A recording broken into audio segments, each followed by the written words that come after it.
broadcast warned the administration against emboldening China on his way out the door, but was ignored. John Ratcliffe is the former director of national intelligence. Joins me now. Good to see you. So nice to have you. John, thanks for being here. Is the U.S. buying drones from China? Yeah, those reports are accurate, as reflected. The Biden administration, through the FBI and Secret Service, purchased from DJI, which is a company that the Trump administration actually flagged in 2017. Department of Homeland Security said that specific company was using its drones for the purpose of providing information on U.S. critical infrastructure to the Chinese Communist Party, and that was moderate confidence that was taking place, which is why our administration took all of those out and basically advanced a policy where we wouldn't use that Chinese technology. You outlined the kind of concerns that Huawei and companies that are controlled by the Chinese Communist Party pose to our national security.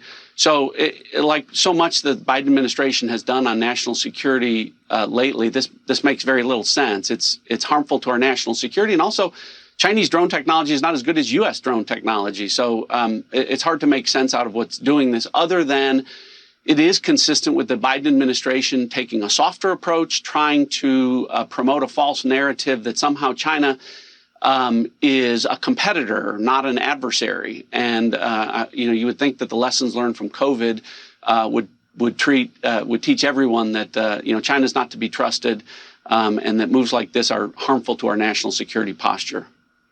This morning, I saw a report, illegal alien from China hit with federal charges for allegedly setting fire to historic Alabama church. I mean, all of that work that your administration did in terms of confronting the China threat, there's a list of indictments that we have here, and this is only a handful of them from 2020. The list is long.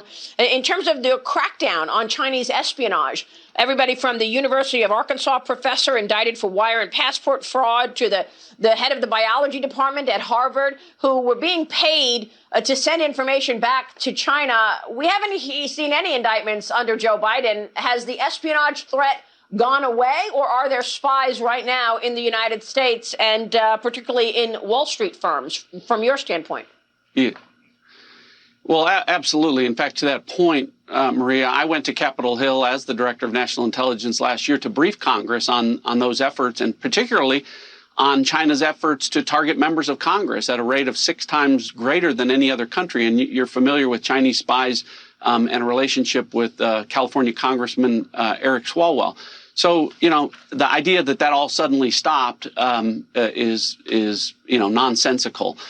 The reason you're not seeing this is, the Department of Justice gets what it focuses on. And right now, very clearly, the Biden Department of Justice and law enforcement think that American parents are terrorists and not, Chinese espionage agents that are very clearly not just in Washington, D.C., but as you said, in Wall Street, this narrative of China as a noble strategic competitor, as Wall Street banks are selling trillions of dollars in debt and equities in Chinese companies to U.S. investors and retirees. There are so many, both in Washington and in Wall Street, that don't want China to be the bad guy. And as I said before, recent events around the world that resulted in the deaths of 4 million people worldwide at the hands of the Chinese Communist Party through COVID, should teach a lesson that China's not to be trusted, particularly with regard to national security. And every time Biden has a phone call with Xi, he doesn't bring up the origins of COVID. But I want to get you 2 more items here. Mark Milley, this week we know that the CCP flew 150 jets into the Taiwanese airspace. They are bullying Taiwan. They've made it very clear they want a reunification. They want to invade and acquire Taiwan.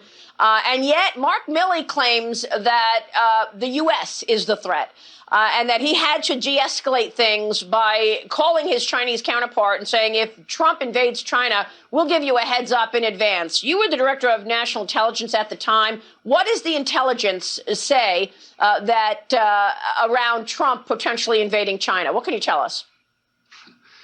There was no credible intelligence that the Chinese, believed that to be the case. I mean, the story that Bob Woodward told where in his book, apparently, where Mark Milley is the hero of that story, reflects that on October 30th, General Milley felt the need to call his Chinese counterpart to de-escalate. Now, keep in mind, Maria, from a time frame standpoint, that's 4 days before the presidential election.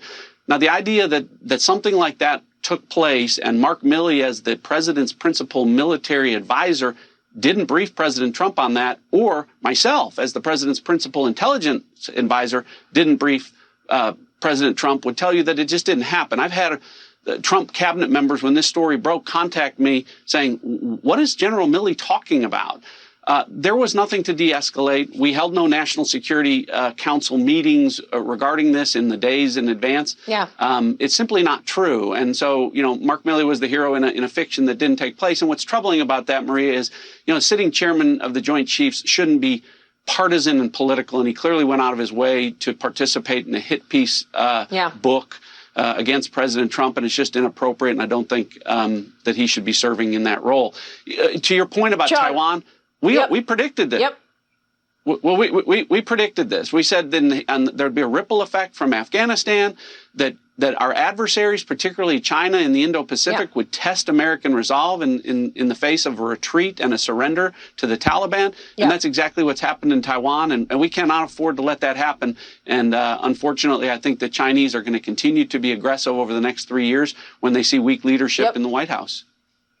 Real quick before you go, got to ask you about John Durham. We have these handwritten notes, which you declassified, from John Brennan. And in these notes, John Brennan clearly briefs President Obama that the idea to tie Trump to Russia was an idea from a foreign policy advisor of Hillary Clinton.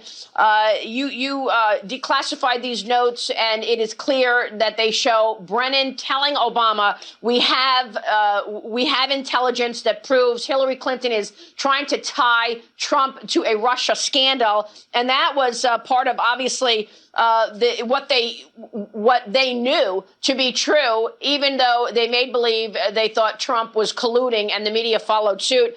Your thoughts on the Michael Sussman indictment and whether or not we're going to see any more indictments from John Durham? You worked so hard on this as well when you were a congressman. Well, we predicted it. Maria, you and I talked about it on this show. We said there was FISA abuse, and Kevin Kleinsmith was indicted on lying to the FISA court to spy on the Trump campaign. And then on your show, we talked about this very fact that the Hillary Clinton campaign created the Trump-Russia collusion, and the intelligence community and the FBI knew that, and they briefed not just President Obama, but Vice President Biden and the entire national security team.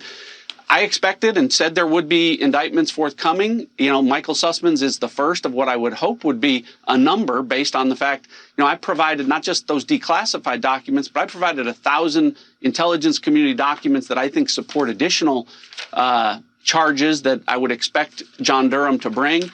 My only surprise is that it's taken this long. I hope the justice delayed is not justice denied. All right, John, good to see you this morning. Thanks very much.